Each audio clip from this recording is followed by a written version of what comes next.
pegando, e a minha garganta tá meio complicada.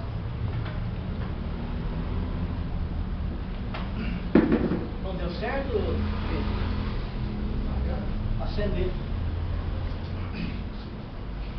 Aí, agora sim. Que a paz do amado Mestre Jesus continue nos envolvendo a todos.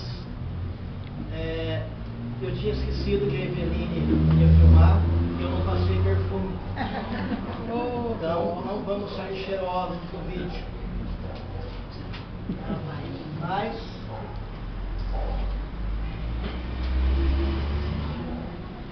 que o amado Mestre Jesus nos ilumine para que nós possamos fazer dessa oportunidade mais uma bênção de crescimento e de aprendizado. Me foi pedido, e quando me pediram, eu até achei que era bem simples, para nós falarmos sobre mortes coletivas, que é algo que tem rodado bastante nas nossas mídias, nos nossos meios, e tem chamado bastante a nossa atenção, não só pelo caso de Mariana, mas também pelo caso de Brumadinho agora, pelo acidente lá no Flamengo. Então, acaba movimentando e mexendo um pouco com as nossas ideias. E nós percebemos, então, que também acaba criando, algumas vezes, nas mentes de algumas pessoas, um pouco de descrença em relação a Deus. Por que Deus permite que algo assim aconteça? Por que esses desastres acontecem? Qual a finalidade? Qual é o motivo disso a nosso meio? Então nós vamos procurar conversar um pouco a esse respeito. Eu disse que quando me sugeriram, quando me falaram para falar sobre esse tema, eu realmente achei que seria algo assim bem simples. E depois comecei a pesquisar, comecei a analisar alguns fatos, alguns pontos, e descobri que o assunto não é tão corriqueiro assim, não é tão simples assim. Evidente que eu não estou falando isso para enaltecer a minha fala, os momentos de estar aqui falando para vocês. Mas cada um deles tem uma visão em relação a esses fatos. Agora, compete a nós também analisarmos. Alguns de nós, alguns oradores, acredita-se que eles sejam formadores de opiniões. Eu acredito que nós deveríamos ser formadores, desenvolvedores de ideias, de raciocínios. Se nós aprendêssemos e se nós conseguíssemos fazer com que os nossos irmãos raciocinem em torno de um determinado assunto, nós teremos atingido o nosso objetivo. Nós sabemos também que a doutrina espírita, assim como muitas das nossas religiões que nós temos, elas são interpretativas. A doutrina espírita também não é diferente. E assim, nós temos de uma certa forma uma divergência de opiniões dentro do próprio meio em relação a determinados assuntos. E esse é um deles. Mas vejam bem, nós podemos até termos uma ideia diferente de determinado ponto, mas algo nós não podemos jamais perder o foco e jamais sairemos de uma mesma linha de raciocínio, que é em relação à moral da doutrina espírita. Essa nós não temos como divergir. Eu já disse algumas vezes, vou dizer de novo, algumas vezes, quando eu estou lendo um dos livros das obras básicas, às vezes eu leio alguma coisa de Kardec, eu não concordo com Kardec. Eu olho e digo, olha, vai desculpar, Kardec, mas eu não concordo com você. Não porque Kardec esteja equivocado, mas porque eu ainda, provavelmente, ainda não esteja a nível de conhecimento para entender a profundidade a qual ele está dizendo. Mas cada um aqui deve desenvolver a sua capacidade de raciocinar. E é isso que eu procuro passar, vou procurar passar para vocês hoje. É isso que eu procuro fazer. Eu não vou falar para vocês da forma que eu vi nas explanações ou através das pesquisas que outros fizeram. Eu vou passar para vocês o que o Sérgio acredita e o que o Sérgio pensa. Mas eu espero que vocês não sigam apenas o que o Sérgio pensa, que vocês realmente analisem por vocês.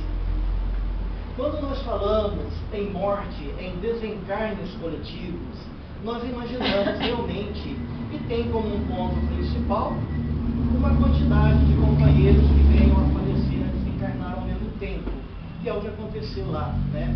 Uma grande quantidade de irmãos perdendo a vida física, companheiros, seres humanos, e muitos ainda, muito mais, juntando com todos os seres que perderam a vida ali. Os nossos animais, os nossos peixes, as aves, né? Insetos. Então, se nós somássemos a quantidade de irmãos que perderam a sua existência ali, ela vai numa proporção imensa, muito grande.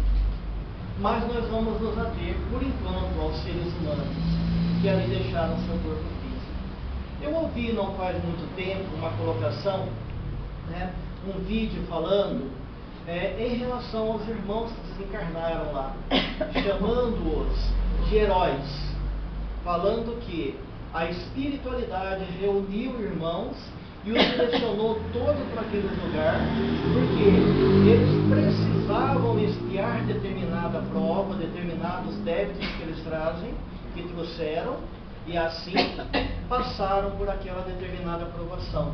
É uma realidade, isso realmente acontece. Quando nós trazemos cargas muito pesadas de uma outra existência, comprometimentos que nós precisamos sanar numa existência, por muitas vezes, a espiritualidade amiga, com a permissão de Deus e com a nossa permissão, porque nós programamos essa existência, quando nós viemos para cá, nós chegamos aqui com um plano, uma trajetória na nossa existência. E assim, nós somos muitas vezes reunidos para determinado acontecimento. Mas nós começamos, quando a gente fala assim, é muito simples. A espiritualidade amiga, com a permissão de Deus, reuniu os espíritos naquela região encarnados, para que eles passassem por um processo expiatório, vindo a falecer pelo acidente em si, e ali expiarem os seus débitos. Muito bem, encerramos a explanação do Evangelho, está tudo resolvido. A misericórdia de Deus tomou uma atitude e simplesmente acabou aí. Seria simples assim. Mas agora nós vamos entrar nos pormenores. Colocações, heróis. Por que heróis? Heróis por terem desencarnado num acidente, por terem desencarnado, mesmo que fosse programado, mas desencarnaram ali, por que seriam heróis? Vieram para expiar uma determinada prova, porque são devedores perante as leis divinas. Então, não dá para chamá-los realmente de heróis. São irmãos que vieram e passaram por determinada prova. Mas aí, querermos endeusá-los fica um tanto quanto complicado. Um outro fator interessante que nos chama a atenção, que os nossos irmãos fizeram uma colocação, que ali as equipes espirituais estavam preparadas para o socorro. E todos os irmãos que ali estavam foram socorridos, muitos tirados, até mesmo antes do desencarne. É algo também a analisarmos. Vamos por partes então, né? Vamos começar logo do início. Irmãos que foram direcionados para lá, que estavam lá. Primeiro, eu sempre defendi um ponto de vista que não existe um destino pré-determinado, um destino montado. O Sérgio vai estar aqui, vai sair, vai tropeçar e vai quebrar um braço. Eu nunca pensei dessa forma. Tudo que acontecer na minha trajetória pode ter sim uma possibilidade. Então, para defender esse ponto de vista, de que nós não temos um destino pré-montado, então eu também não posso defender o ponto de vista de que todos os irmãos que estavam naquela região tinham que passar por determinada prova. Muitos irmãos nossos não precisariam passar por aquela prova, não deveriam estar lá. É verdade, nós podemos também entender que a espiritualidade aproveita um evento e convida os companheiros com determinados karmas expiatórios para que eles passem por aquela prova. Mas a determinação para aceitar ou não compete a cada espírito. Nós somos portadores, e aqui a doutrina espírita e os nossos palestrantes falam sempre, de livre-arbítrio. Nós é quem escolhemos se nós vamos fazer ou não. Olha um ponto interessante. Nós temos vários casais aqui, né? Companheiros que estão aqui, que contraíram um matrimônio e fizeram um juramento, aqueles que são católicos, ou que eram ou ainda são, fizeram o juramento de viverem juntos até o final da sua existência física, até que a morte os separe. E alguns companheiros não seguiram essa trajetória. Aí nós vamos dizer assim, mas será que eles programaram vir juntos até um determinado momento e depois se separarem? Às vezes não. Às vezes fizeram uma opção. Viveremos juntos, venceremos as nossas diferenças. E em um determinado ponto, desistiram. Um deles desistiu.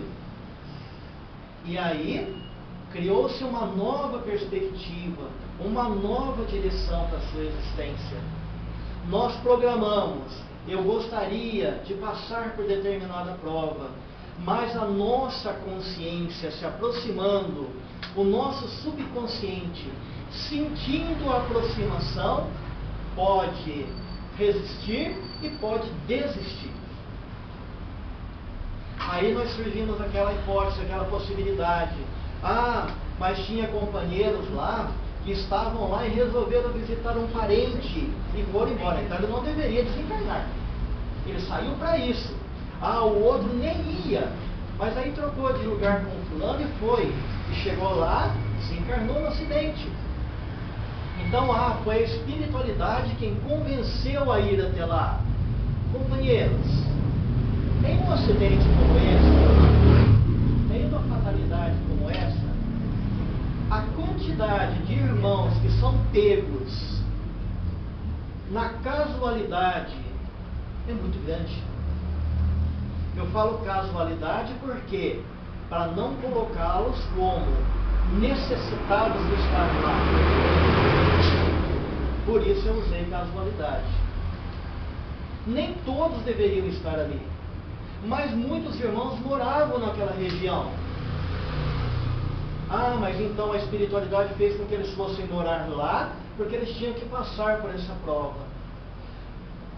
Engenheiros ali, né, companheiros ali que deveriam ter prestado atenção naquela barragem, que faltaram com o seu dever, por poderes, por dinheiro, e assim negligenciaram o seu papel diante da sociedade, por isso aconteceu o acidente. Eles é quem são, de uma certa forma, responsáveis pelo ato acontecido. Mas como que a espiritualidade vai fazer para direcionar para lá companheiros, para que eles respondam por determinado débito? Isso acontece também. São convidados a irem à região, porque eles têm aí também uma prova a suportar. Convidados, não obrigados, tá? Que fique bem claro isso. O meu livre-arbítrio vai determinar se eu vou ou não, mesmo que eu tenha feito uma proposta de estar em um determinado acidente ou em determinado acontecimento assim. E lá, convidados, eles podem atender ou não. Nada vamos dizer, mas voltando, né? Nós falamos assim, como aconteceu no acidente da Chapecoense, ou né, com outros irmãos que também, mas na hora exata ele desistiu e não foi. O ônibus, na hora que ele ia entrar no ônibus, ele desistiu, falou, não vou mais, e saiu, e foi embora para casa, e o ônibus bateu. lá estava pronto para ir para Brumadinho, de repente falou, não vou mais, desistiu e não foi. Tá? Muito bem. São fatores também compreensíveis. Ele apenas mudou de ideia.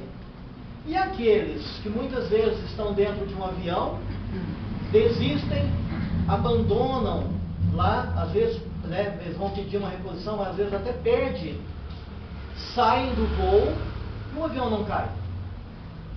Mas ninguém fala nada, porque não aconteceu nada. Quantas pessoas vão viajar num ônibus ou para uma excursão, desiste de ir, não acontece nada, ninguém vai falar nada, porque não aconteceu nada. Agora, quando acontece um fator, quando acontece algo assim, então, tá vendo? Ele estava pronto para ir, mas ele desceu. E por isso ele se salvou, como se fosse realmente algo miraculoso. Mas não, são coisas que acontecem todos os dias. Então, simplesmente houve uma mudança de ideia. Não era realmente uma obrigação, foi apenas uma mudança de trajetória. Se ele tem um processo expiatório, ele vai passar por ele de uma outra maneira, ele vai desenvolvê-lo de uma outra maneira. Mas como que a espiritualidade sabia que aquela barragem ia estourar? Para conduzir alguém até lá, para intuir alguém para ir para aquela região. Então havia um destino pré-determinado? Não. Houve ali, né, os companheiros que foram negligentes, e a espiritualidade sabe disso. A espiritualidade tem tantos engenheiros, ou melhores do que nós temos aqui na Terra.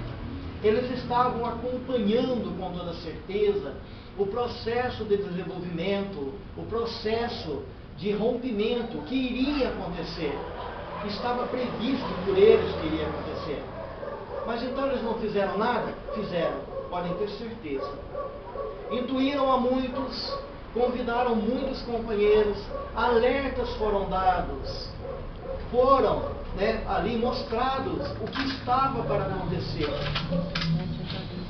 Então, eles fizeram todo o possível para que isso não acontecesse. Mas a opção é do ser humano, não é deles. E eles não podem simplesmente interferir no processo de espiritualização. Eles podem aconselhar, podem procurar nos conduzir, nos mostrar, mas eles não têm nenhum direito de impedir que nós façamos alguma coisa. E lá também não foi diferente. Eles tentaram, com toda certeza, prepararam os irmãos, avisaram do que estava para acontecer, mas foram negligentes e não atenderam às solicitações escritas. Então nós vemos aí que há uma diferença entre a obrigatoriedade de todos estarem ali e todos estarem ali porque eles fazem parte de um mesmo processo e simplesmente porque aconteceu e muitos irmãos foram pegos no meio ali desse acidente sem terem mesmo realmente necessidade de passar por aquela prova. Evidente é que nesse mundo em que nós vivemos, nada acontece simplesmente. Tudo tem um motivo e tudo tem um objetivo. E o objetivo se chama evolução. Quando nós passamos por um determinado problema, por uma determinada dificuldade, nós evidentemente, a finalidade é crescer espiritualmente. Porque nós sabemos de um fator que não pode ser mudado, em nenhum momento será. A morte física existe. Ela vai acontecer, queiramos nós ou não. Pode ser hoje, pode ser amanhã, pode ser daqui 10 anos, mas ele vai acontecer. De que maneira? Nós não sabemos. E também observemos que no nosso fator, na nossa trajetória espiritual, muitas das nossas, às vezes, programações espirituais são mudadas pelo nosso procedimento, pelo nosso jeito de andar, pelo nosso jeito de agir diante da sociedade, diante das nossas provas. Isso também muda a nossa trajetória. Então, nós podemos ter aí uma programação para sofrer um determinado acidente, mas se nós não tivermos essa necessidade pela maneira como nós estamos vivendo, ele pode ser mudado também, essa nossa trajetória, e desenvolvermos uma outra meta, uma outra rota a seguir. E os nossos irmãos que foram desencarnados lá, que, né, essa foi uma outra coisa que eu ouvi no vídeo. As equipes espirituais já estavam lá e todos os irmãos que lá estavam foram socorridos. Que bom seria se isso acontecesse dessa forma. Que bom seria se aqui na Terra, quando nós desencarnássemos, imediatamente uma equipe espiritual viesse e nos pegassem e nos levassem para uma das paragens espirituais e nós, tranquilos, serenos, deixássemos a matéria e saíssemos do nosso espaço físico e fôssemos com eles. Seria muito bom assim. Vamos dizer assim, lá houve uma programação. 100 dos nossos irmãos que estavam lá tinha uma programação de desencarne naquela região. É uma suposição. Não acredito que fossem tantos, mas uma suposição. Tá? Vamos dizer assim, estavam prontos para esse desencarne. Chegaram lá e acontece o acidente. Desencarnaram.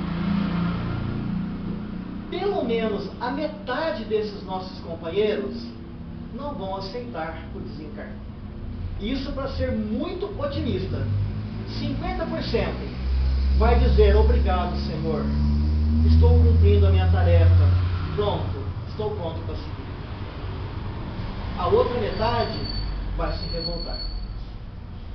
Ou não vai aceitar ter deixado familiares, ter deixado bens, as suas propriedades. E se assim acontecer, eles não serão conduzidos para uma outra paragem espiritual. Podem permanecer lá. Podem ficar com seus despojos físicos. Podem ficar procurando os seus entes queridos. Mas e cadê a providência divina? Cadê a espiritualidade amiga? Está lá. Está lá convidando. Vem, irmãos, vamos, deixemos, não há o que ser feito, vamos seguir para um outro lugar. E eles, muitas vezes, podem nem mesmo observá-los, podem nem mesmo perceber a presença desses amigos espirituais. Tamanho o estado de euforia, ou às vezes de apego, de preocupações exacerbadas, ou falta de preparo para o desencarne. Quem de nós aqui está preparado para um desencarne? Não vai ser agora não, porque senão vai complicar a minha vida. Amanhã. Quem aqui pode dizer assim: olha, se a espiritualidade, se Deus falar assim, venha, está pronto, pode vir, chegou a sua hora. Quem vai dizer assim: olha, eu posso deixar minha casa, vou deixar os meus filhos, vou deixar as coisas que eu tenho aqui? Algum pode dizer assim: eu estou pronto. Difícil. Tenho uma amiga que está no plano espiritual há bastante tempo, que a espiritualidade amiga ampare. Acredito que agora ela já está bem melhor. Ela tinha, assim, tudo que nós imaginarmos, né, em ponto de enfermidade, quase todas, né? Tudo também fica meio complicado. A nossa mente é muito fértil, né? Então, ela tinha vários problemas de coração, ela tinha diabetes, ela tinha um monte de coisa. A família da Zete, ela tinha quase todas. E estava lá: olha, eu estou pronta. Quando Jesus me convidar, quando a espiritualidade me chamar, eu posso partir tranquila. Meus filhos estão criados, meu marido vai se virar, eu estou pronta para ir embora. Desencarnou. 2 anos depois, veio uma comunicação da nossa irmã, em desespero, porque não aceitava o desencarne. Então, falar é uma coisa, estar é outra. E lá, nossos irmãos desencarnados, alguns queiram os céus, que poucos deles vão permanecer por lá. E os nossos irmãos da espiritualidade vão continuar trabalhando para amparar e para cuidar e para direcionar. Então, nós vemos assim, o que aconteceu lá, né, no Clube do Flamengo, que 10 jovens vieram a desencarne. Eu estava ouvindo uma palestra, né, do Tato Sado. Ele estava dizendo o seguinte, que muitas casas, desde que aconteceu aquele problema lá em Niterói, né, na Boate Kiss, é isso mesmo o nome, né? Desde que aconteceu aquele problema lá, muitas casas que não tinham uma segunda alternativa de fuga, abriram uma determinada porta, um determinado lugar, para que as pessoas possam sair caso acontecer algum problema. É aqui. A gente vai correr pro mato, mas tem uma saída aqui para baixo. No mato não, viu gente? Está limpinho ali embaixo, tá? Mas nós temos um portão lá, temos uma saída para cá.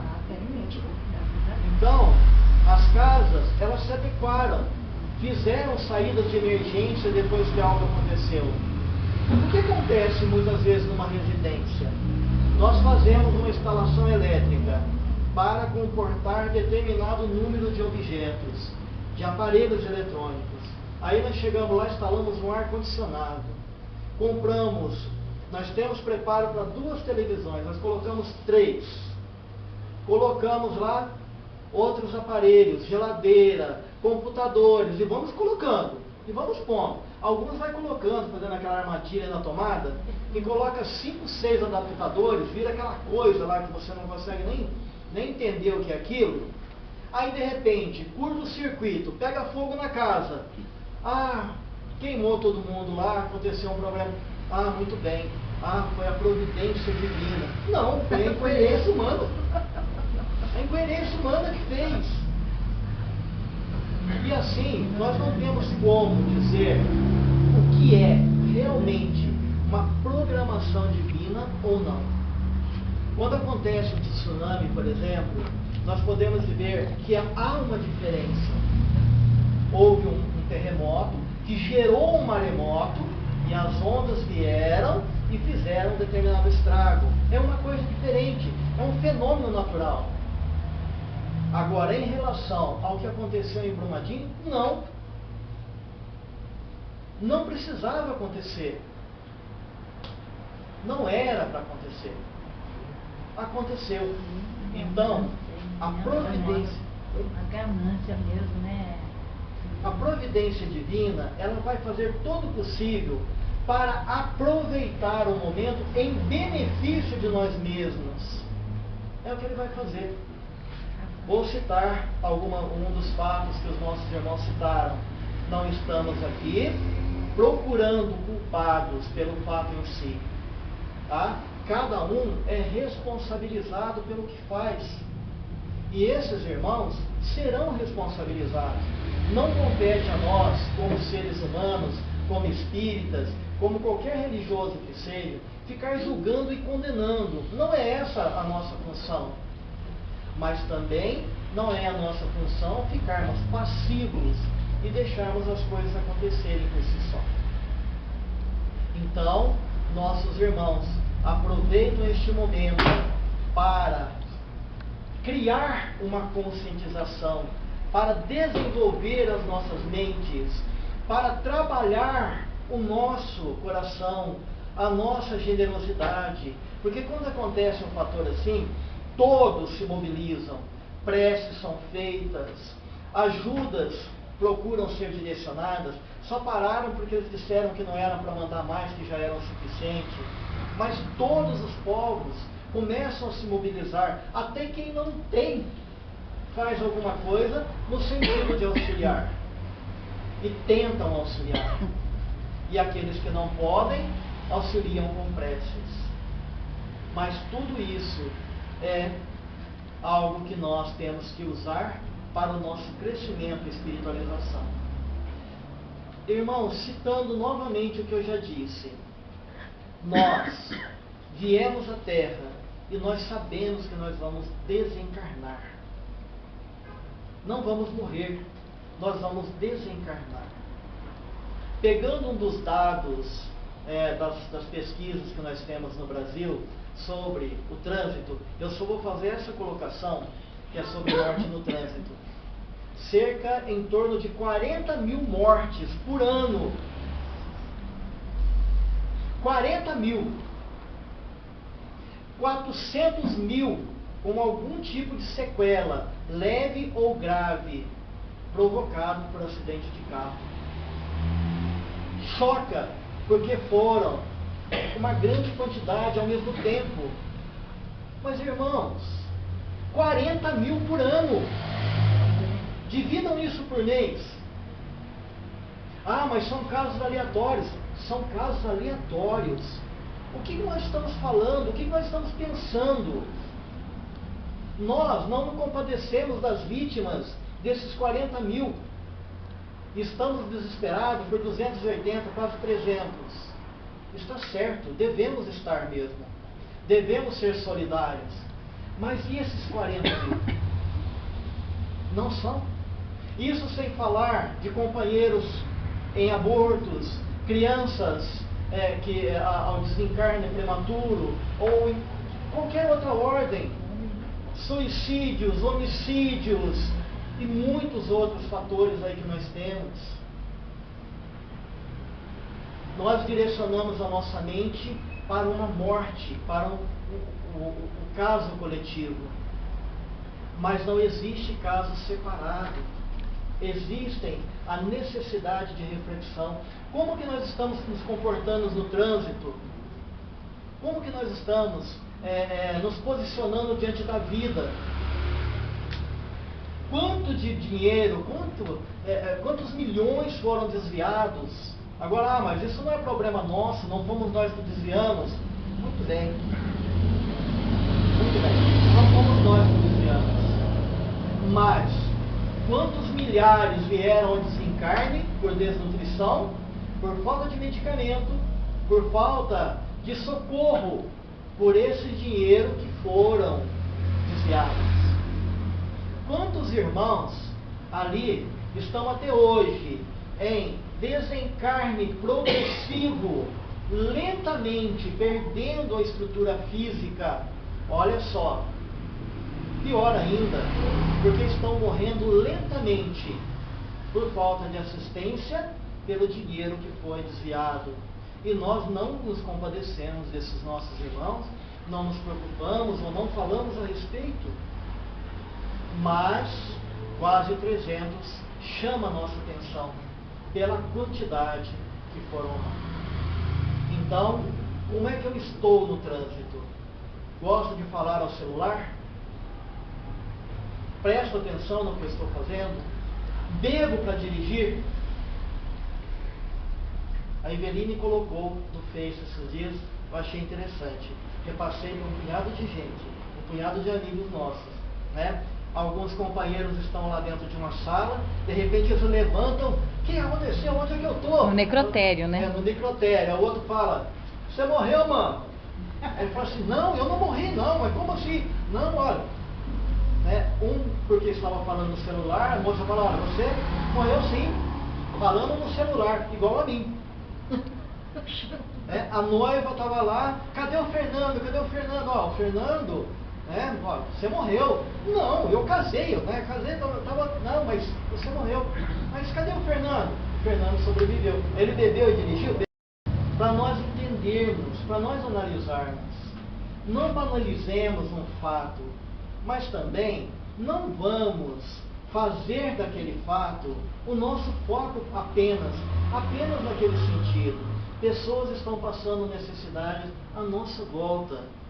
E nós temos condições de ajudar. Nós podemos ajudar.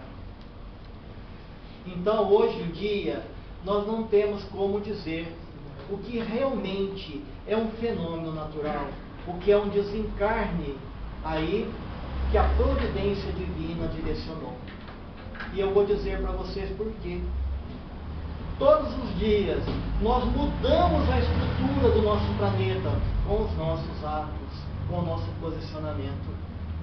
Quando o companheiro taca fogo lá no morro, queima aquela fumaça toda, ele está mudando a nossa atmosfera. Quando nós, desapercebidamente, jogamos lixo na rua, estamos mudando a estrutura do nosso planeta. Quando nós jogamos óleo de cozinha na rede de esgoto, nós estamos destruindo as nossas águas. Nós vamos sendo colaboradores para uma destruição, lentamente, e nós achamos que não está fazendo diferença, mas está. E nós mudamos a estrutura pelo nosso pensamento, pelo nosso jeito de ser, pelo nosso jeito de viver. E aí nós acabamos fazendo com que muitas coisas negativas, também somadas a outras, também aconteçam. Então, como que nós podemos falar assim, um tufão hoje, um tornado, ele é uma obra da natureza? Ele é um processo da natureza. Mas o homem é cooperador nesse processo, porque nós estamos agindo assim. Nós estamos acabando com o nosso meio ambiente. E aí, esse ar, esse vento, que não tem uma barreira natural, se desenvolve a tal ponto que fazem as destruições que fazem. Mas o que nós podemos fazer? O que nós fazemos é coisa mínima. Não é coisa mínima. Não é. Vamos dizer assim, nós temos 10 donas de casa aqui. Tá? Se cada uma dessas donas de casa jogar 1 litro de óleo por mês dentro da rede de esgoto que vai para os rios, nós vamos contaminar milhares e milhares de litros de água com essa atitude. Então, nós temos que prestar atenção no que nós estamos fazendo e como nós estamos agindo, para que nós venhamos a ter no futuro, aí deixarmos no futuro os nossos pequenos que estão vindo agora. Então vamos prestar atenção nas nossas atitudes.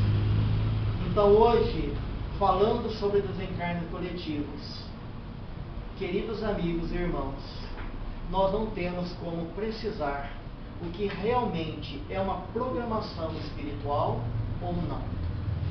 E quando eu disse da divergência, do modo de pensar de uma maneira diferente, é isso que eu estava dizendo para vocês.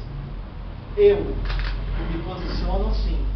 Eu acredito sim que Deus Pai está presente em todos os lugares. Deus não nos abandonou e também não queria que esse fenômeno acontecesse. Mas Deus, Ele está ali, está conosco.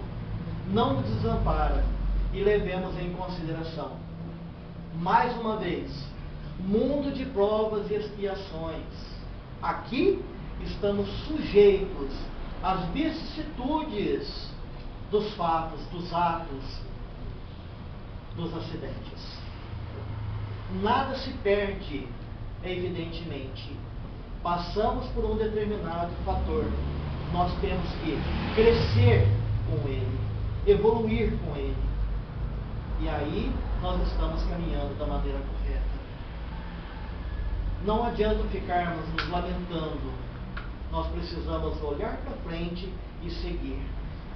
Então, a partir de hoje, vamos abraçar com mais carinho os nossos companheiros, todos que estão à nossa volta. Quando tivermos a oportunidade de falar, vamos falar. Não vamos ter vergonha de aconselhar. Não vamos ter dúvidas em fazer o certo. Não vamos ter vergonha de fazer o que é correto. Porque muitas vezes nós fazemos o que é errado por vergonha de fazer certo. Porque os outros estão fazendo e nós fazemos também.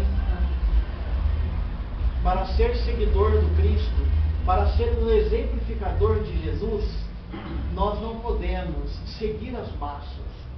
Nós precisamos seguir o nosso coração, a nossa mente. É evidente que analisar o que acontece à nossa volta, os ensinamentos que nos chegam, mas tirar a nossa própria conclusão e não a conclusão dos outros. Os outros devem servir apenas como um ponto de referência, mas o principal, aquele que realmente deve tomar a decisão, somos nós, não somos outros. Quando chegarmos na espiritualidade, ninguém vai perguntar para nós o que nós fizemos através do outro, mas o que nós ensinamos ao outro através dos nossos próprios atos. Isso é que realmente vai valer a pena e é isso que vai contar em nossa defesa, vai contar para o nosso currículo, vamos dizer assim. Somos candidatos à angelitude, mas ainda somos espíritos no corpo físico. Então precisamos começar a sublimar os nossos espíritos. Tenho certeza, em nenhum momento Deus nos desampara. A espiritualidade amiga estava conosco quando nós nascemos. Está conosco enquanto vivemos e estará conosco quando nós continuarmos vivendo fora do corpo físico. Nos preparemos para o desencarne. Não no desencarne de agora, mas no desencarne quando Deus nos chamar. E quando Ele nos convidar, confiemos os nossos entes queridos nas mãos sábias do nosso amado Pai. Porque a doutrina espírita nos ensina: Deus, Pai de infinito amor e de misericórdia, que jamais desampara o único filho. E se somos filhos de Deus, não temos com o que nos preocupar. Na verdade, só temos que nos aperfeiçoar, porque a preocupação não nos leva a lugar algum, mas a perfeição nos leva aos planos mais evoluídos. Agradeço a vocês pela atenção, pela paciência e reflitam, analisem com muito carinho, pensem por vocês, não pensem pelo Sérgio, não pensem pelos outros, pensem por vocês. Sintam os ensinamentos de Jesus e analisem-se, nos analisemos se nós estamos condizentes com o que Ele nos pede. Se a resposta for sim, então nós estamos no caminho certo. Que a paz de Jesus nos envolva a todos. Agradeço mais uma vez pela atenção e pelo carinho da espiritualidade amiga que nos permite estar aqui.